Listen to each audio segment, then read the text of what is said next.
Nick, you've written brilliantly in Australia this week about the whole Republic debate that's come up, I think, improperly so early, pushed in part by the Greens, but plenty of others who should know better. Australians are grieving a Queen. They're mourning her service, even if they're not necessarily great royalists or constitutional monarchists. I can't see this push growing momentum anytime soon. I know the PM's pushed it off, but others want it to continue to be a debating point. I don't think Australians are up for it just yet. Well, I think the PM was foolish to appoint an assistant minister for the Republic, which makes it look like it's on his agenda. Why else was he have an assistant minister? But I think he was probably amongst many on the Republican side of the argument that were looking forward almost ghoulishly to the moment when the Queen would depart this earth and her son, who they regarded as less popular, would take over. Well, two things I think are happening, Peter. We can see it. Number one, Prince Charles is immediately gained authority in office. I don't think he's going to be anything like the unpopular figure that people are predicting. And two, I think, I mean, I'm one of those, I think, who for the first time in their life are seeing the continuity. It's not just the person, it's the continuity of office. That is an amazing thing, and I think it's bringing home to people that it's actually not the Queen, popular as she is, or King Charles, to whom we owe our allegiance. We owe it to the Crown. It's a wonderful institution which has served this country well in terms of constitutional stability. John, I think that's a very, very powerful point made there by Nick. We've seen the King and we've seen the Queen. We've seen them over many years, of course, now. But we're seeing the Crown operate, and it's a rare thing in your own lifetime to see this transition. It is, and I think the continuity is important. The idea of a symbolic head of state who can influence, who can set an example, who's above the bipartisanship and the rows of the day is, as interestingly enough, Jordan Peterson from Canada's pointed out, beyond value. And I think that's something Australians will perceive and pick up on. I think the other thing about it is that the whole way in which the Queen modelled the idea of service leadership and evidently found, I'll use the word, a joy in finding herself in giving of herself rather than accumulating power and influence for her own purposes is very sobering.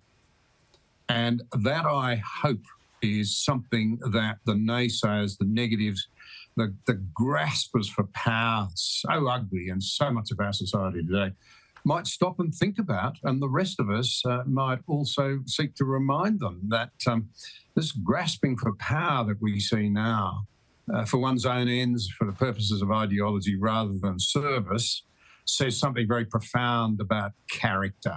Just as the Crown speaks to our better angels, so does the behaviour and the performance and the decency of the Queen over so many years. Nick, I think you made a point before, and I find myself turning to it quite a bit as I listen to King Charles and speeches he's making and really picking the mood. I think he's been underestimated, and I think we're going to see a very different man as sovereign. I think that's clear. Look, he's had the longest apprenticeship of any sovereign in history, so he's surely got to have picked up a few things during that period. He's very consciously referred to his mother and her example. I think he like me, like anybody who's followed that wartime generation, have nothing but admiration for them. And he is consciously following her model. He could have no better role model. I think he's going to really slot into that role very well. The Queen Consort, I think, has, despite all the controversy over his marriage to her after the death of Diana, the Queen Consort, I think, has behaved impeccably ever since she married Prince Charles. I think she'll continue to do so, and the two of them will play the proper role, which is as figureheads, not getting involved in the politics. That's actually why the system works, because they stay well out of the politics. John, a quick one from you. The Queen and, of course, Prince Philip, they visited the regions over 16 times. How will regional Australia, rural Australia, remember the Queen? Oh, I think very highly, but it'll be more than just the Queen. The Queen's family are plainly very committed to rural and regional people in their own country, and Scotland included. And you saw the same thing here. And I actually had the opportunity to talk to both of them over the years about it. You could tell that their passion was real, their interest was real, and that was reciprocated, I think. And remember, too, that her grandsons spent quite a bit of time, particularly Harry, in regional areas, Queensland and regional New South Wales. John and Nick, thank you for joining me tonight live from London. Thanks, Great to Peta. have your company.